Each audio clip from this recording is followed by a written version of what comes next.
يا ترى لو عندنا طالب عنده فرط حركة وتشتت انتباه، أو تشتت انتباه لوحده أو فرط حركة لوحده، أو حتى على إنه الكلام بتاعه أقل من سنه، القراءة والكتابة بتاعته أقل من سنه.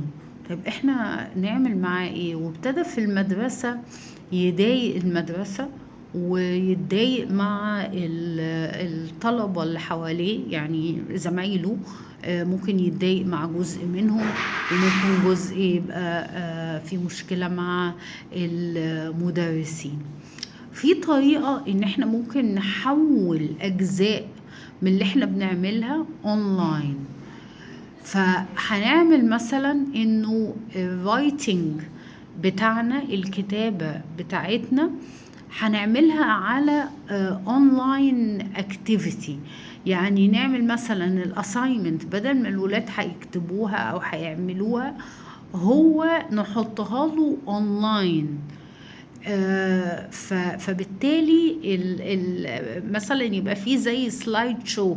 هو ممكن يعمل سلايد شو ببرزنتيشن instead of ان هو يقعد يكتب ويعمل اللي المفروض يعمله. هو ممكن يعمل بداله ان احنا نخليه يعمل سلايد شو. في الحساب، نقدر في الحساب ان احنا نستخدمه هو جسمانيا.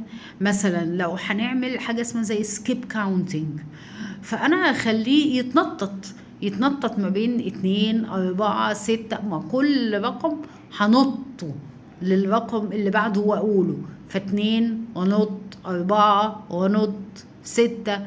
فاحنا بنستخدم جسمانيا ان احنا بنشتغل معاه.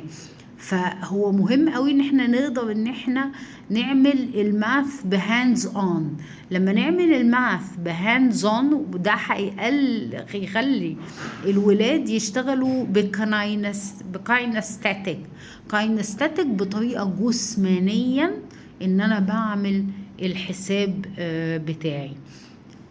تالت حاجة هو ان احنا ممكن نعمل اللي احنا بنعمله اوديو بوكس.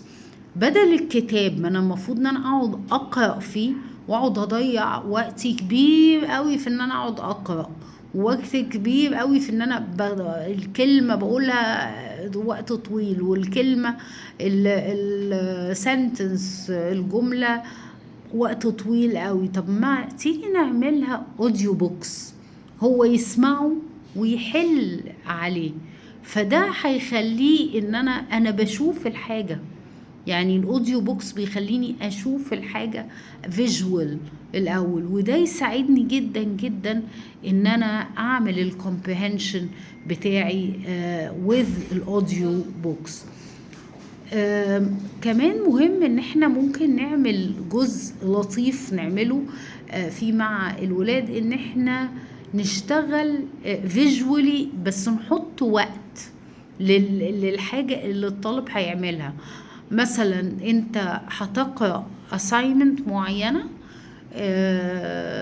هتاخدها مثلا في 5 دقايق، فانت دي المفروض تاخدها في 5 دقايق بس. في الحقيقة احنا كمان بنقول له 5 دقايق، لكن هم المفروض يتعملوا في 4 دقايق، لكن انا بديله دقيقة زيادة. فاحنا بنديهم الحاجة يعينها، ونستخدم الفيجوال باور بتاعه ان انا ابتدي اقرأ الحاجة اللي انا هقرأها، او هشتغل على اي حاجة انا هشتغلها، هديله وقت معين. اخر جزئية او اخر حاجة مهمة هو ان احنا ممكن نبتدي نستخدم الكيبوردينج. الكيبورد سكيل التايبنج، ان انا اول حاجة انا كطالب اتعلم التايبنج، اديله في اليوم كل يوم ربع ساعة يعمل التايمنج لمدة 5 ايام. 5 ايام في الاسبوع يعمل ربع ساعة كل يوم، يعمل الكي بورد تايبنج. لما يتعلم الكيبورد تايبنج بيحصل ايه؟ انا بيحصل لي كده ان انا بكتب الحاجة بسهولة، بتسهل عليا السبيلنج والقراءة دي. كمان الموضوع دوت بيسهل جدا ان انا ممكن اعمل حاجة تانية كمان، هي ان احنا نخليه يعملوا speech to text، يعني يقول الكلام اللي هيقوله بس هيقوله كسبيتش وهيتكتب عليه. وده موجود اونلاين، لما ندور على speech to text هنلاقي ايكون ونبتدي نشتغل عليه ونعلم الطالب ازاي ان هو يعملها speech to text. وبرضه كل ده يحسنني ك ADHD، كل حاجة من الحاجات استخدمت معايا.